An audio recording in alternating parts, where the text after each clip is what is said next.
Operation Sindoor നടന്ന സമയത്ത് പാരലായി operation harvest നടക്കുകയായിരുന്നു. ഈ ഓപ്പറേഷൻ ഹാർവെസ്റ്റിലൂടെ നമ്മുടെ വളരെ പ്രധാനപ്പെട്ട ശത്രുവായ ചൈനയുടെ ചില രഹസ്യങ്ങൾ പുറത്തു വന്നിട്ടുണ്ട്. ഇന്നത്തെ വീഡിയോയിലൂടെ നമ്മൾ അതിനെക്കുറിച്ചാണ് അറിയാൻ പോകുന്നത്.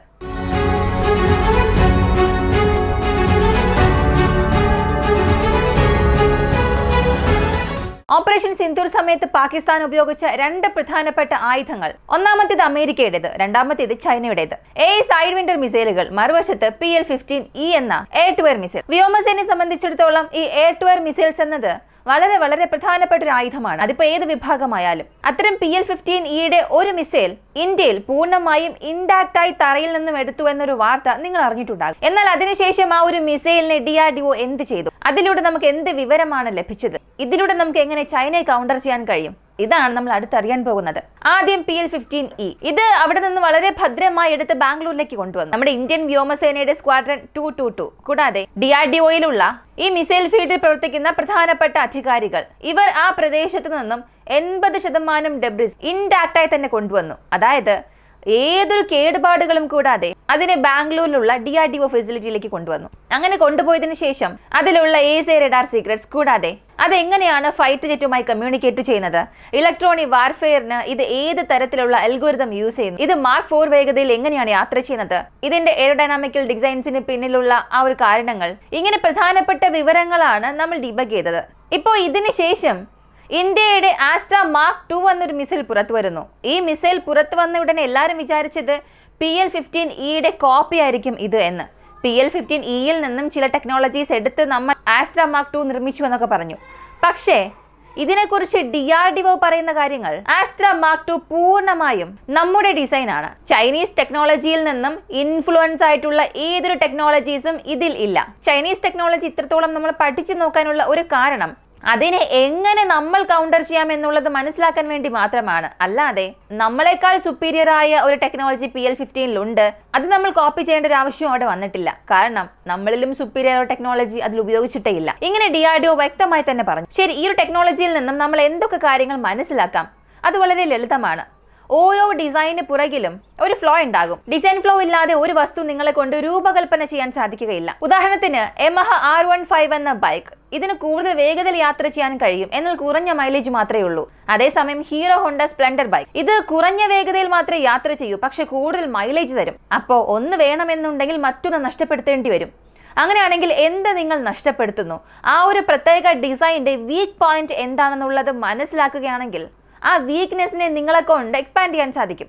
ഇതാണ് ഇതിന് പിന്നിലുള്ളൊരു കോൺസെപ്റ്റ്. രണ്ടാം ലോക മഹായുദ്ധ സമയത്ത് ഒരു വ്യോമസേനയ്ക്കെതിരെ മറ്റൊരു വ്യോമസേന യുദ്ധം ചെയ്ത് ജയിക്കാൻ അവരുടെ പക്കൽ കൂടുതൽ നമ്പേഴ്സിൽ യുദ്ധവിമാനങ്ങൾ ഉണ്ടായിരുന്നു എന്നുള്ളത് വലിയ കാര്യമല്ല. ആ യുദ്ധവിമാനങ്ങൾ എങ്ങനെ ഉപയോഗിക്കപ്പെടുന്നു, പൈലറ്റ്സിന് ട്രെയിനിങ് എങ്ങനെയാണ് നൽകുന്നത്, കൂടാതെ ശത്രു വ്യോമസേനയുടെ വീക്ക്നെസ് എന്താണ്, ശത്രു വ്യോമസേന ഏത് തരത്തിലുള്ള വിമാനങ്ങൾ യൂസ് ചെയ്യുന്നു, ഏതൊക്കെ ആൾട്ടിറ്റ്യൂഡിൽ ഏത് വേഗതയിൽ യാത്ര ചെയ്യുന്നു, ഇതെല്ലാം മനസ്സിലാക്കിയാൽ മാത്രമേ അതിനനുസരിച്ചതുപോലുള്ള ഒരു സ്ട്രാറ്റജി സൃഷ്ടിച്ച് ആ സ്ട്രാറ്റജി നമ്മുടെ വ്യോമസേനയുള്ള പൈലറ്റ്സിന് നൽകി നമുക്ക് തിരികെ യുദ്ധം ചെയ്യാൻ കഴിയും. അപ്പോൾ എണ്ണം എന്നത് ഇവിടെ കാര്യമല്ല. അതേ കാര്യം ഇവിടെ നോക്കിയാൽ ചൈനയുടെ പക്കൽ കൂടുതൽ വിമാനങ്ങളുണ്ട്, എന്നാൽ ഇവിടെ ഇന്ത്യൻ വ്യോമസേനയുടെ പക്കൽ ക്വാളിറ്റി പൈലറ്റ്സ് ഉണ്ട്. ഞാനത് പറയാൻ കാരണം, മോസ്റ്റ് പവർഫുൾ എയർഫോഴ്സ് ആയ UK ഇന്ത്യയിലുള്ള ഇന്ത്യൻ വ്യോമസേന പൈലറ്റ്സ് ആണ് ട്രെയിനിങ് നൽകാൻ പോകുന്നത്. അതെ, ഇതിനെക്കുറിച്ച് ഒഫീഷ്യലായി RFൽ നിന്നും ഒരു വാർത്ത പുറത്തു വന്നിട്ടുണ്ട്. കൃത്യം ഡേറ്റ് അറിയാത്തത് കൊണ്ട് തന്നെ കൂടുതൽ ഇതിനെക്കുറിച്ച് പറയാനും സാധിക്കില്ല. പക്ഷേ ഒരു വർഷമായി ഇവർ ഈ ട്രെയിനിങ് പ്രോഗ്രാമിലുണ്ട്. ഇന്ത്യൻ വ്യോമസേനയിലെ പൈലറ്റ്സ് ആണ് ട്രെയിനിങ് നൽകാൻ പോകുന്നത്. റോയൽ എയർഫോഴ്സ് അക്കോമഡേഷൻ നൽകും. റോയൽ എയർഫോഴ്സിന്റെ യൂറോഫൈറ്റർ ടൈഫൂൺ, കൂടാതെ F-35 യുദ്ധവിമാനങ്ങളെ അവർ പ്രവർത്തിപ്പിക്കും. ഇങ്ങനെയൊരു വാർത്തയാണ് വന്നത്. കൂടാതെ ഈ ഇന്ത്യൻ വ്യോമസേന അമേരിക്കൻ വ്യോമസേനയൊക്കെ എങ്ങനെയാണ്, ഏതൊക്കെ എയർഫോഴ്സിന്റെ സ്ട്രെങ്ത് ആണ് നല്ലത്, ഇതൊക്കെ വ്യക്തമായി പഠിച്ച് അതിനെക്കുറിച്ചൊരു പേപ്പർ പബ്ലിഷ് ചെയ്ത് ഇതിനൊരു റിപ്പോർട്ട് തന്നെ പുറത്തിറക്കുന്ന കമ്പനി അവർ പറഞ്ഞത്, ഇന്ത്യൻ വ്യോമസേനയുടെ പക്കൽ വിമാനങ്ങൾ കുറവാണെങ്കിൽ കൂടിയും ചൈനീസ് വ്യോമസേനയെ പിന്നിലേക്ക് തള്ളി അവർ 3ാം സ്ഥാനത്തേക്ക് എത്തിയിട്ടുണ്ട് എന്ന്. US എയർഫോഴ്സ്, റഷ്യൻ എയർഫോഴ്സ്, അടുത്ത ഇന്ത്യൻ എയർഫോഴ്സ് ആണ്.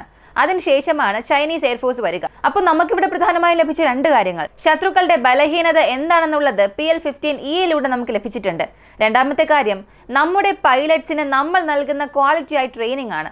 അതും അൺഡിസ്പ്യൂട്ടഡ് ആണ്. ഇന്ത്യയിൽ ഇരുന്നു കൊണ്ട് ഇന്ത്യൻ വ്യോമസേനയെക്കുറിച്ച് അല്ലെങ്കിൽ അധികാരികളെക്കുറിച്ച് അഭിമാനകരമായി സംസാരിക്കുന്നത് വലിയ കാര്യം തന്നെയാണ്.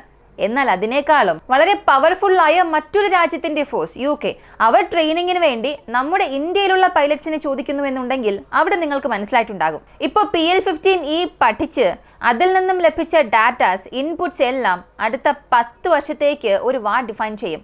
നമുക്കും ചൈനയ്ക്കും ഇടയിലുള്ള വാർ ഡിഫൈൻ ചെയ്യും. എന്തുകൊണ്ടാണെന്ന് ചോദിച്ചാൽ അത് സിമ്പിളാണ്. സാധാരണ ഒരു വസ്തു പുതുതായി കണ്ടെത്തുകയല്ല ചെയ്യുന്നത്. എഞ്ചിനീയറിംഗിൽ എല്ലാ വസ്തുക്കളും പതിയെ പതിയെ അപ്ഗ്രേഡ് ചെയ്തുകൊണ്ടാണ് പോകുന്നത്. ഉദാഹരണത്തിന് എഞ്ചിൻസ് തന്നെ എടുക്കാം. ഒന്നിൽ നിന്നും മറ്റൊന്നിലേക്ക് പോകുമ്പോൾ അത് പുതിയ എഞ്ചിനായിട്ടല്ല സൃഷ്ടിക്കുന്നത്, പഴയതിൽ നിന്നും കുറേ കാര്യങ്ങൾ അപ്ഗ്രേഡ് ചെയ്ത് പുതുതായി സൃഷ്ടിക്കും. ഇപ്പോൾ ഈ PL-15E മിസൈൽസിനെ നമ്മൾ പഠിച്ച് ഇതിൻ്റെ ഡിസൈൻ ആർക്കിടെക്ചർ നോക്കുമ്പോൾ അടുത്ത 10-15 വർഷത്തേക്ക് ചൈനക്കാർ ഏതൊക്കെ A-2 മിസൈൽ കൊണ്ടുവന്നാലും അതിൻ്റെ ബേസ് ഇതായിരിക്കും, ഇതിൽ നിന്നായിരിക്കും അത് വരിക. അപ്പോൾ നമുക്ക് ആ മിസൈലുകൾ ഒരു പരിധിവരെയും ഗസ് ചെയ്യാൻ സാധിക്കും.